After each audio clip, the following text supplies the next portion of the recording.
Снежок Малер за жител од Штипска Шашаварлија во рок од 10 минути доживеал сообраќајна несреќа, го претепале и го ограбиле. Лошото за него почнало на 200 метри од селото, кога со моторот удрил во запрежна кола, излетал на патот и се испокршил целиот. Помош побарал од двете лица кои биле во запрежната кола, но наместо тоа, тие жестоко го нападнале, удирајќи го со клоци и тупаници, а потоа и го ограбиле. Од патот до дома, нападнатиот стигнал лазејки, пошто најблиските повикале полиција, а него итно го однеле во болница. Лекарскиот преглед кај него констатирал повреди по целото тело, но за среќа опасност по неговиот живот нема.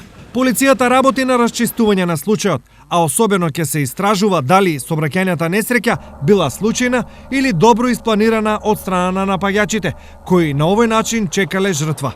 Како и да е, жителот на Шашаварлија синоќашната вечер ќе ја памети долго, а 10 минути по несреќата веројатно се најдолгите и најтешки во неговиот живот.